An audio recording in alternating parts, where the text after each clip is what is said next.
ادامه گفتارهای رادیوی فرهنگ.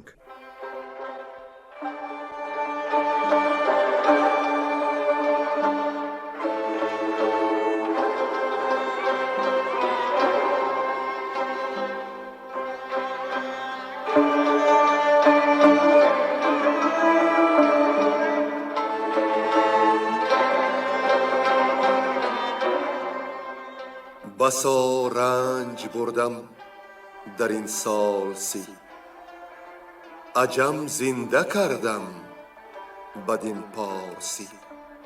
بسا رنج بردم در این سال سی، عجم زنده کردم بدین پارسی.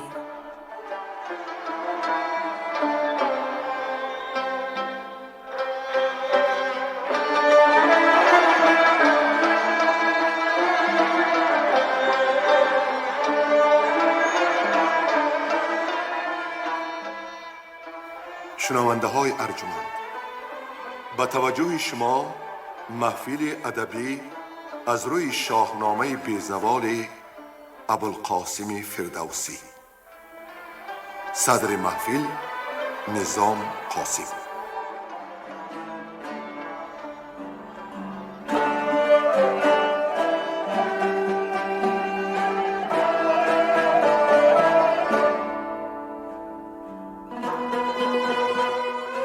در گفتار پیشین شنونده های عزیز شنیدند که چون بهرام چوبینه دعوای تاج و تخت ایران نمود، خواهر خیردمندش گردیه پیش او لب به پند و اندرز کشید. گفت که از قدیم پهلوانان خدمت شاهان می کردند و هرچند دلیر و بزرگ بودند دعوای شاهی نمی نمودند. خاطر رسان کرد به برادرش که هرمز رساند به سروری لشکرش و اکنون که شاه جوان خسرو روی تخت است باید بهرام ناسپاسی نکند و رای نیکی زند. ولی پهلوان پند خواهر نگرفت و گفت که کار از کار گذشته است، او یا شاه خواهد شد یا کشته در این راه. این هنگام خسرو پرویز با مهترانش بود در اندیشه بهرام. گفت که می خواهد به لشکر آن پهلوان شبیخون زند و او را از میدان دعوا بیرون کند. لشکرکشش گستهم گفت که سپاه ایران در دست بهرام است و وفادار به آن بانان. جنگ تو و او جنگ پدران و برادران و نیا و نبیرگان خواهد بود و بر نام تو نخواهد افزود. چون بهرام چوبینه از قصد خسرو آگاه شد و نیز فهمید که لشکرش همه او را نکوخواه شد، شبیخون کرد و خسرو رو به فرار آورد. گریزان نزد پدر آمد. خسرو گفت که رزم تازه آراستنی است و برای این از تازیان یاری خواستنی است. هرمز مصلحتش داد که به امید تازیان نشود و باید بهر امداد نزد قیصر روم برود. گستهم و بیندوی گفتند که بهرام باز هرمز را به تخت می نشاند و با یاری قیصر خسرو را دستگیر کرده به دار می کشاند. خسرو هرچی باد به راه روم افتاد. آن دو تن برگشتند و پدر او شاه هرمز را کشتند. این ماجرا به کجا رسید از گفتار امروزه خواهیم شنید. گوینده ها عبدالرشید خوجمقلوف، صباحت قاسم، حاجی اسماعیل پیر محمدزاده و بنده.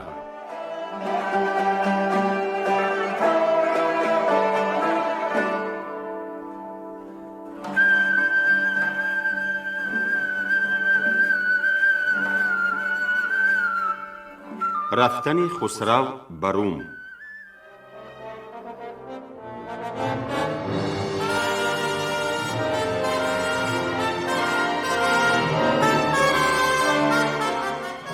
چو بهرام رفت اندر ایوان شاه، گزین کرد از آن لشکری کینه خواه. زرهدار و شمشیر زن 6000، بدان تا شوند از پسی شهریار. چنین لشکری نامبردار و گرد، به بهرام پوری سیاوش سپرد. وزان روی خسرو بیابان گرفت، همی از بدی دشمنان جان گرفت. چونین تا به پیشی رباطی رسید، سری تیغ دیواری او ناپدید. کجا خواندندیش یزدان سرای، پرستشگهی بود فرخنده جای. نشستنگهی سوگواران بودی، بدو در سکوبا و متران شدی. چونین گفت خسرو به یزدان پرست، که از خوردنی چیستی در بدست. سکوبا بدو گفت که نامدار، فطیر است با تره جویبار.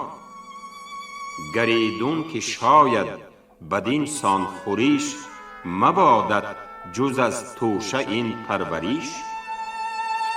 زی اسپ اندر آمد سبک شهریار، همانان که بودند با او سوار. جهانجوی با این دو خسرو پرست، گرفت از پی باژ برسم به دست. نشستند بر نرم ریگی کبود، به اشتاب خوردند آن چی که بود. چونین گفت پس با سکوبا که می، نداری تو ای پیر فرخنده پی. بدو گفت ما می ز خرما کنیم، به تموز هنگام گرما کنیم. کنون هست لختی چو روشن گلاب، به سرخی چو بیجاده در آفتاب. همانگه بیاورد جام نبید، که شد رنگ خورشید زو ناپدید. بخورد آن زمان خسرو از می 3 جام، می و نان کشکین که دارد بنام. چو مغزش شد از باده سرخ گرم، بناگه بخفت از بری ریگی نرم. نهاد از بری ران بندوی سر، روانش پر از درد و خسته جگر.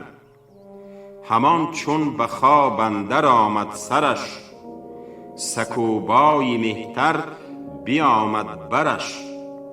که از راه گردی برآمد سیاه، در آن گردی تیره فراوان سپاه. چونین گفت خسرو که بد روزگار، که دشمن بدین گونه شد خواستار. نه مردم به کار است و نه بارگی، فراز آمدان روزی بیچارگی. بدو گفت بندوی پس چاره ساز، که آمد سپهبد به تنگی فراز. بدو گفت خسرو که ای نیک خواه، مرا اندرین کار بنمای راه.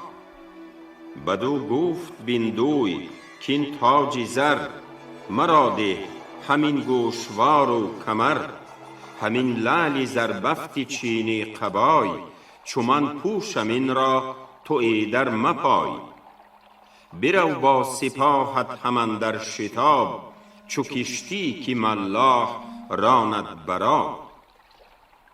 بکرد جوان هرچی بندوی گفت، وز آن جایگه گشت با باد جفت. چو خسرو برفت از بری چارجوی، جهان دیده سوی سقف کرد روی. که اکنون شما را بدین برز کوه، بباید بودن ناپدید از گروه.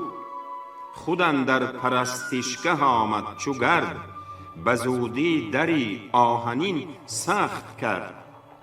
بپوشید پس جامه زرنگار، به سر برنهاد افسری شهریار. بدان بام شد کش نبود آرزو، سپه دید گرد اندرش 4 سو. همی بود تا لشکری رزم ساز، رسیدند نزدیک آن دیش فراز. بدیدندش از دور با تاج زر، چی با طوق و با گوشوار و کمر. همی گفت هر کس که این خسرو است که با تاج و با جامه های نو است. چو بندوی شد بیگمان کان سپاه، همی باز نشناسد او را ز شاه. فرود آمد و جامه خویش تفت، بپوشید و بی باک بر بام رفت. چنین گفت کی رزم سازان نو، کی را خوانم اندر شما پیش رو. که پیغام دارم ز شاه جهان، بگویم شنیده به پیشش همان. چو پوری سیاوش بدیدش به بام، منم پیش رو گفت بهرام نام. بدو گفت گوید جهاندار شاه، که من سخت پیچانم از رنج راه. سواران همه خسته و کوفته، ز راهی دراز اندر آشفته. بدین خانه سوگواران برنج، فرود آمدستم ابا یار پنج. چو پیدا شود چاک روزی سفید، کنم دل ز کاری جهان ناامید. بیاییم با تو به راهی دراز، به نزدیکی بهرامی گردن فراز. بر این بر که گفتم نجویم زمان، اگر یارمندی کند آسمان. نیاکان ما هر کی بود است پیش، نگه داشتندی هم آیین و کیش. اگر چی بودی بختشان دیر ساز، به کهتر نبرداشتندی نیاز. کنون آنچه ما را به دل راز بود، بگفتیم چون بخت بدساز بود. ز رخشنده خورشید تا تیره خاک، نباشد مگر رای یزدان پاک. چو سالار بشنید از او داستان، به گفتاری او گشت هم داستان. دیگر هر کی بشنید گفتاری او، پر از دردشان شد دل از کاری او. فرود آمد آن شب بدان جا سپاه، همی داشتی راه خسرو نگاه. دیگر روز بندوی بر بام شد، به دیوار بر سوی بهرام شد. چنین گفت که امروز شاه از نماز، همانا نیاید به کاری فراز. چنین هم شبی تیره بیدار بود، پرستنده پیشی جهاندار بود. همان نیز خورشید بر شد بلند، ز گرما نباید که یابد گزند. بیاساید امروز و فردا پگاه، همی راند اندر میانی سپاه. چنین گفت بهرام با مهتران، که کاری است این هم سبو هم گران. چو بر خسرو این کار گیریم تنگ، مگر تیز گردد بیاید به جنگ. به تنها تن او خود یکی لشکر است، جهانگیر و بیدار و کنداور است. وگر کشته آید به دشتی نبرد، برآرد ز ما نیز بهرام گرد. همان به که امروز باشیم نیز، وگر خوردنی نیست بسیار چیز. مگر کو بر این هم نشان خشمنیش، بیاید ابا جنگ و بی سرزنیش. چنان هم همی بود تا شب ز کوه، در آمد به گرد اندر آمد گروه. سپاه اندر آمد به هر پهلوی، همی سوختند آتش از هر سوی.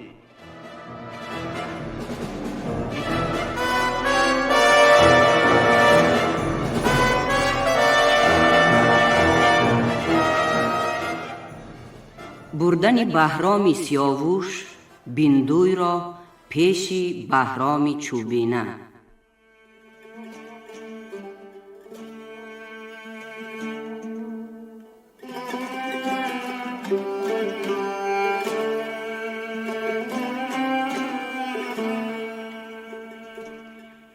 چو روی زمین گشت خورشید فام، سخنگوی بیندوی برشد ببام. به بهرام گفت ای جهان دیده مرد، بدانگه که برخاست از دشت گرد. چو خسرو شما را بدیدش برفت، سوی روم با لشکری خویش تفت. کنون گر تو پران شوی چون عقاب، وگر برتر آری سر از آفتاب. نبینی همه شاه را جز برون، که اکنون کهن شد بدان مرز و بوم. کنون گر دهیدم به جان زینهار، بیایم بری پهلوانی سوار. بگویم سخن هرچه پرسد ز من، ز کمی و بیشی آن انجمن. وگرنه بپوشم سلیحی نبرد، به جنگ اندر آرم به خورشید گرد. چو بشنید بهرام از او این سخن، دل مرد برنا شد از غم کهن. به یاران چنین گفت کاکنون چه سود، اگر من برآرم ز بیندوی دود. همان به که او را بری پهلوان، برم هم برین گونه روشن روان. بگوید بدو هرچه داند ز شاه، اگر سر دهد یا ستاند کلاه. به بیندوی گفت ای بدی چاره جوی، تو این داوری ها به بهرام گوی. فرود آمد از بام بیندوی شیر، همی راند با نامداران دلیر. چو بشنید بهرام کآمد سپاه، سوی روم شد خسروی کینه خواه. ز پوری سیاووش برآشوفت سخت، بدو گفت کای بدتنی شوربخت. نه کاری تو بود آنکه فرمودمت، همه بی هنر خیره بستودمت.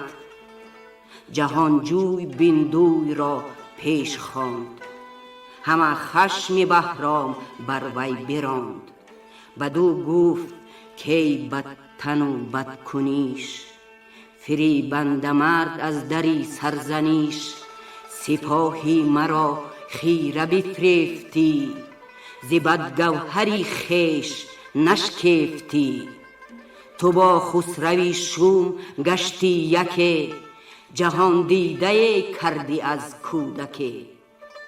کنون آمدی با دلی پر سخن، که من نو کنم روزگاری کهن. بدو گفت بیندوی کای سرفراز، ز من راستی جو و تندی مساز. بدان کان شهنشاه خویشی من است، بزرگیش و رادیش پیشی من است. فدا کردمش جان و بایست کرد، تو گر مهتری گردی کژی مگرد. بدو گفت بهرام من زین گناه که کردی نخواهمت کردن تباه. ولیکن تو هم کشته بر دست اوی، شوی زود و خوانی مرا راست گوی. نهادن بر پای بیندو بند، به بهرام دادش ز بهر گزند. همی بود تا خور شد اندر نهفت، بیامد پر اندیشه دل بخفت.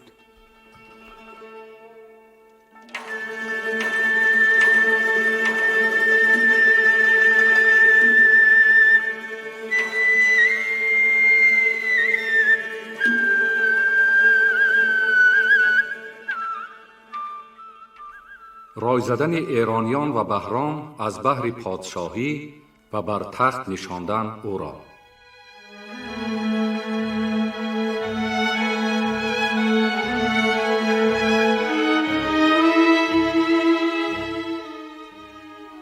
چو خورشید خنجر کشید از نیام، پدید آمدان مطرفی زردفام.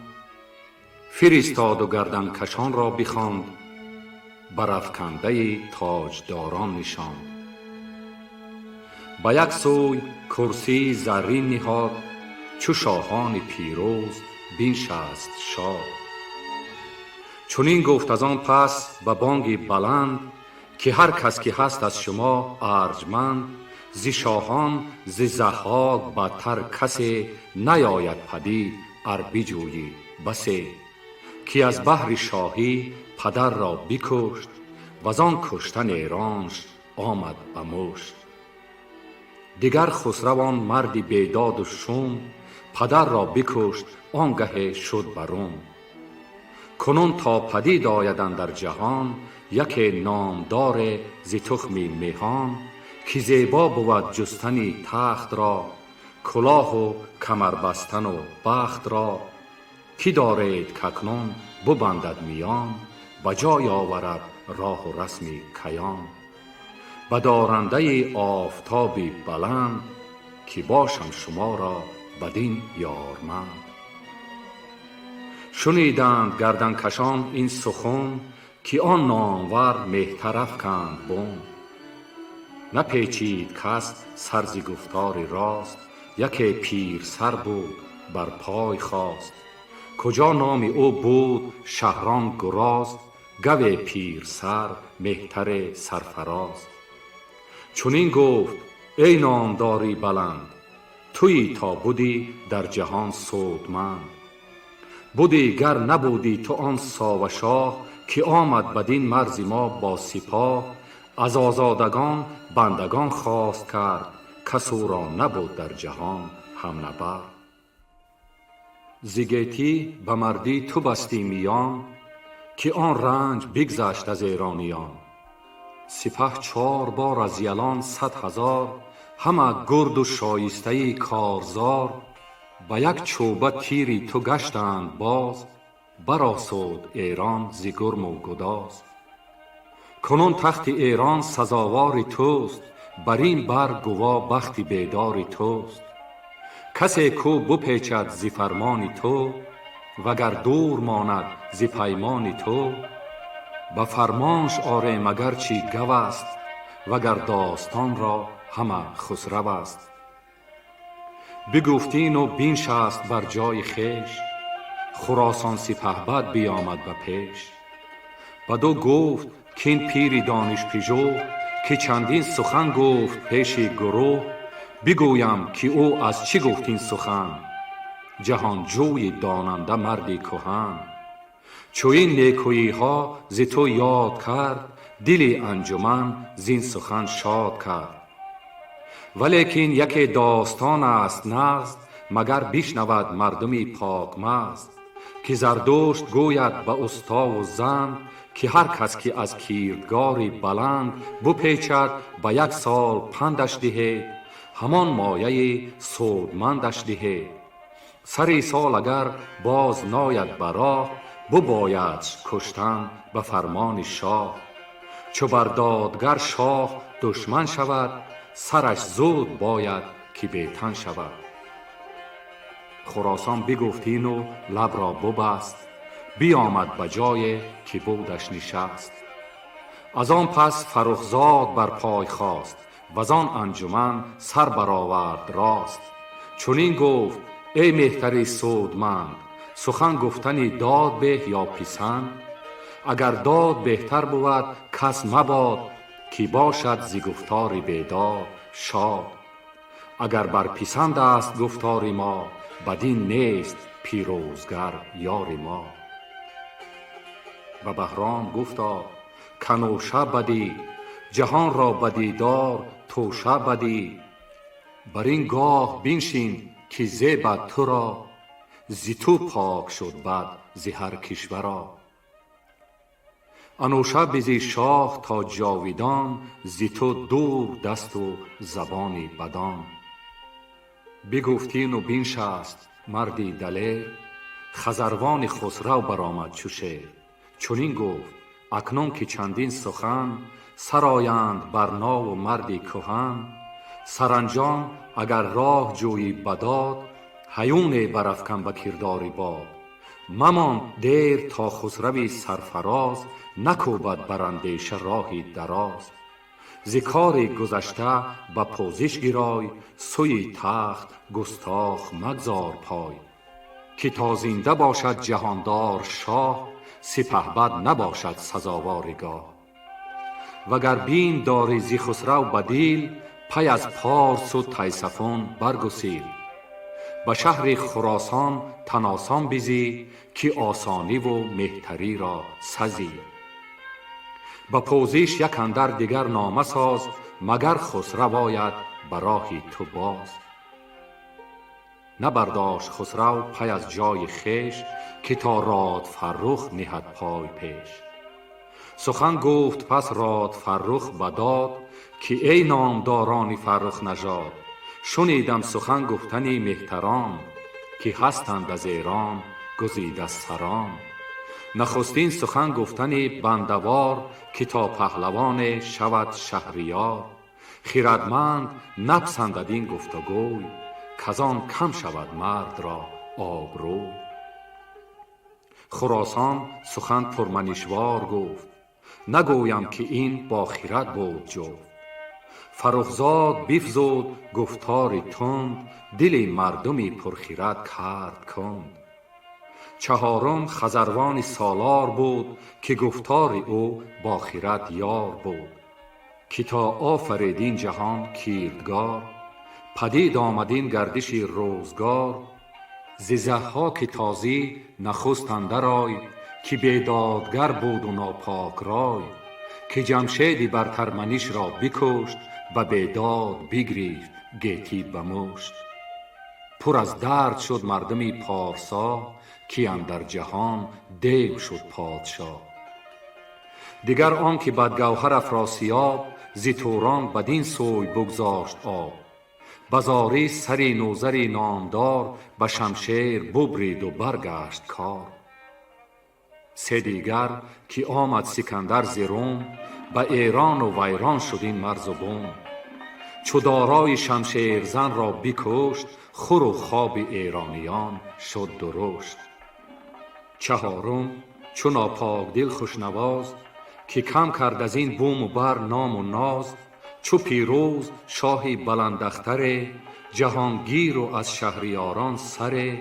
بکشتند هیتالیان ناگهان، نگون شد سری تخت شاهنشهان. کس اندر جهان این شگفتی ندید، که اکنون به نوی به ایران رسید. که بگریخت شاه چو خسرو ز گاه، سوی دشمنان شد ز دست سپاه. بگفتین و بنشست گریان ز درد، ز گفتار او گشت بهرام زرد. جهان دیده سینار بر پای جست، میان بسته و تیغ هندی به دست. چنین گفت این مایور پهلوان، بزرگ است و با داد و روشن روان. کنون تا کسی از نژاد کیان، بیاید ببندد کمر بر میان. همان به که این برنشیند به تخت، که گرد است و جنگاور و نیکبخت. سری جنگیان که این سخنها شنید، بزد دست و تیغ از میان برکشید. چنین گفت از تخم شاهان زنه، اگر باز یابند در برزنه. نمانم که کس تاجداری کند، میان سواران سواری کند. شنیدند گردان آهرمنی، که سالار ناپاک کردان منی. کشیدند شمشیر و برخاستند، یک نو سخن گفتن آراستند. که بهرام شاه است و ما کهتریم، سری دشمنان را به پی بسپریم. کشیده چو بهرام شمشیر دید، خردمندی و راستی برگزید. چنین گفت آن کو ز جای نشست، برآید بیازد به شمشیر دست. ببورم همان در زمان دست اوی، هوشیوار گردد سری مست اوی. بگفتین و از پیش آزادگان، بیامد سوی گلشن شایگان. پراکنده گشت آن بزرگ انجمن، همه رخ پرآژنگ و دل پرشکن.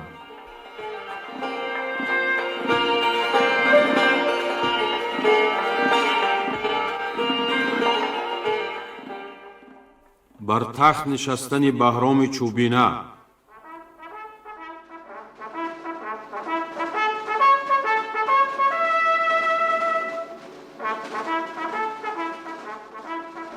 چو پیدا شد آن چادری قیرگون، درخشان شد اختر به چرخ اندرون.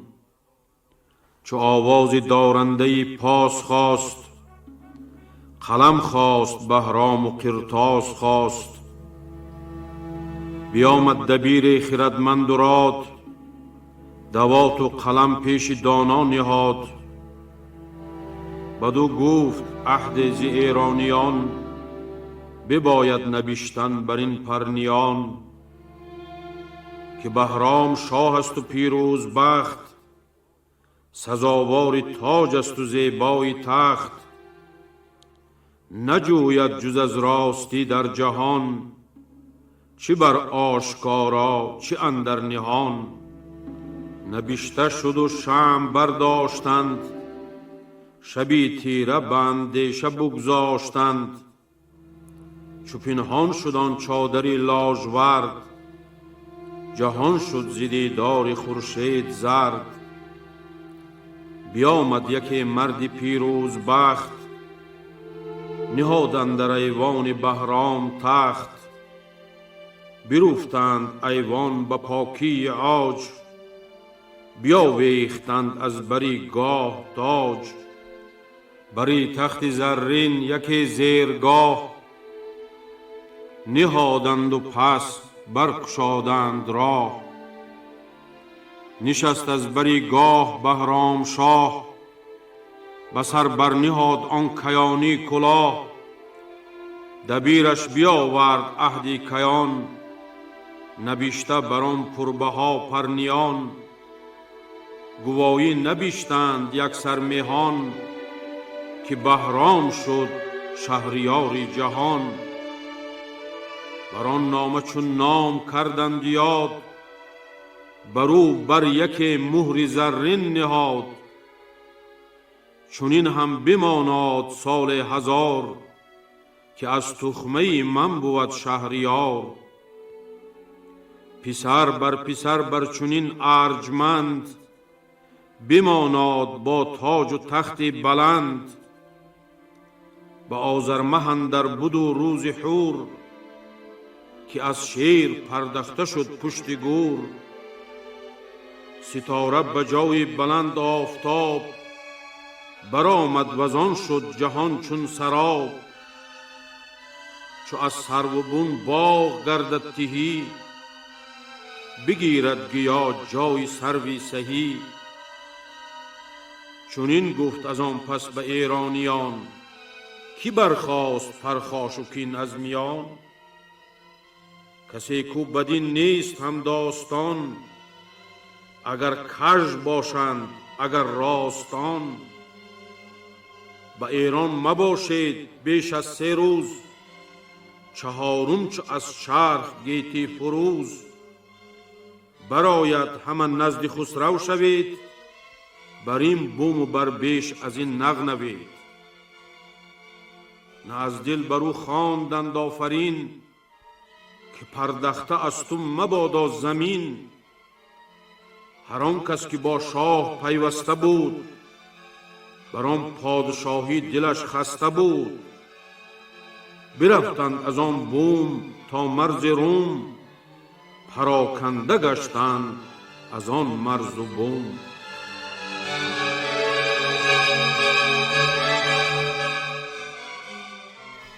گریختن بیندوی از بند بهرام.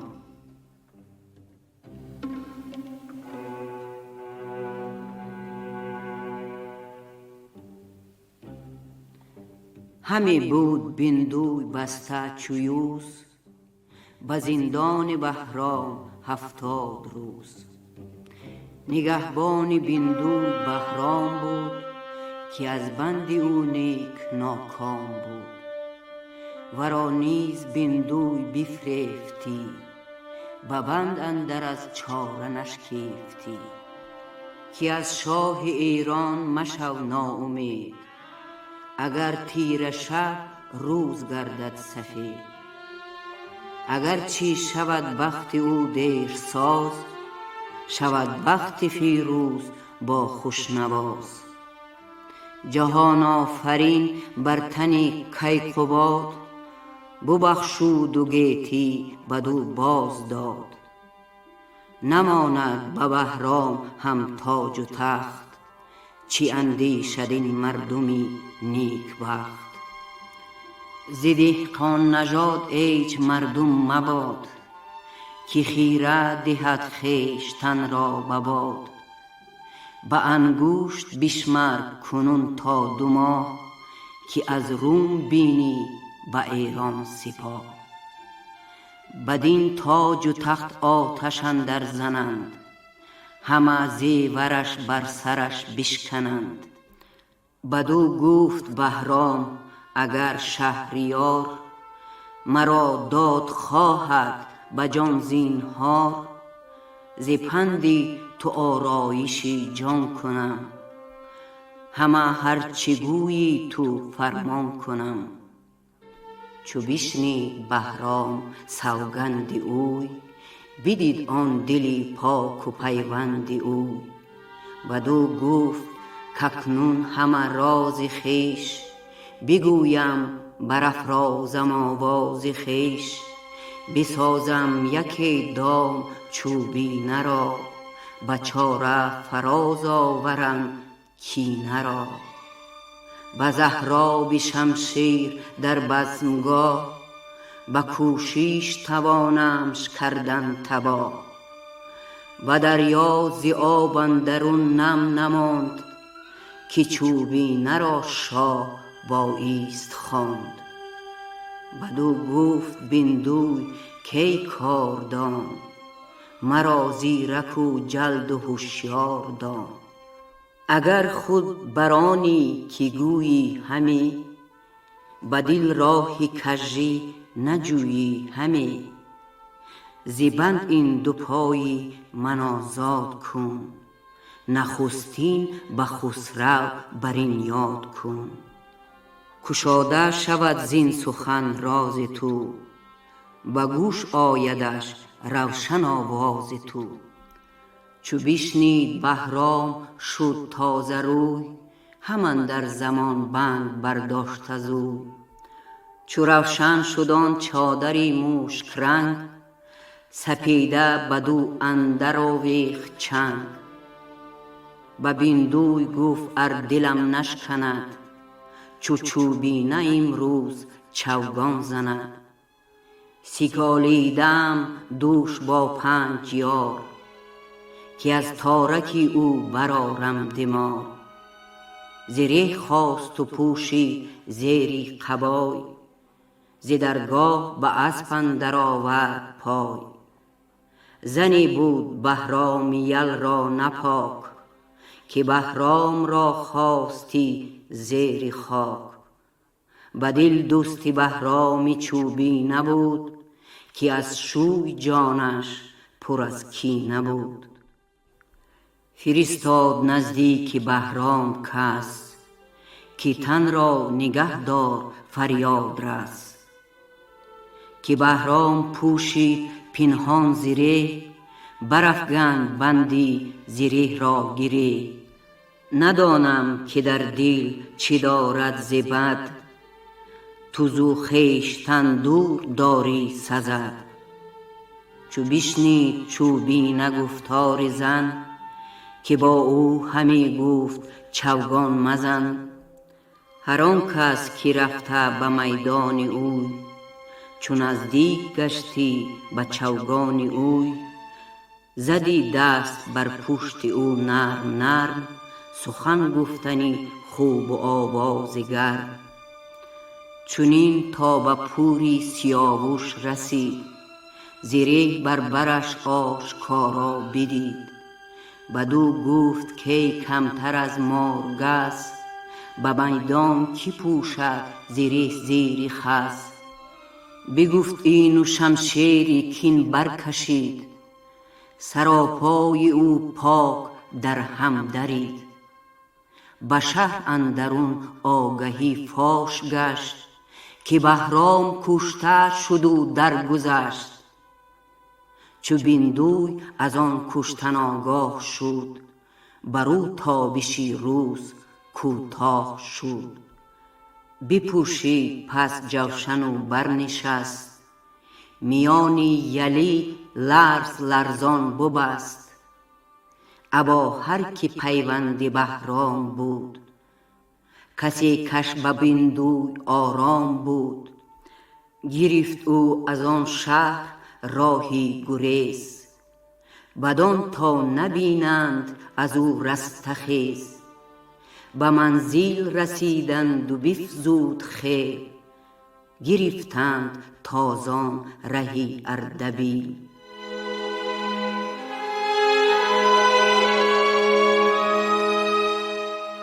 ز میدان چو بهرام بیرون کشید، همه دامن از خشم در خون کشید. نکشتیم بیندوی را از نخست، ز دستم رها شد دری چاره جست. بر این کرده خویش باید گریست، ببینیم تا رای یزدان به چیست.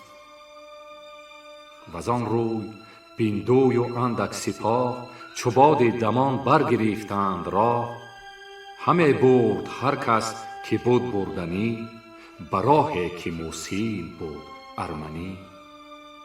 بیابان بی آب و راه و دده، سراپرده دید جای زده. نگه کرد و موسیل دید ارمنی، هم آبی روان دید و هم خوردنی. جهانجوی بیندوی تنها برفت، بدان مرغزاران شتابید تفت. چو موسیل را دید بردش نماز، بگفت آن سخنها که بودش براز. بدو گفت موسیل از ایدر مرو، که آگاهی آید تو را نو به نو. که در روم آباد خسرو چی کرد، همه آشتی نو کند یا نبرد. چو بشنید بیندوی از آنجا بماند، وزان دشت یاران خود را بخواند.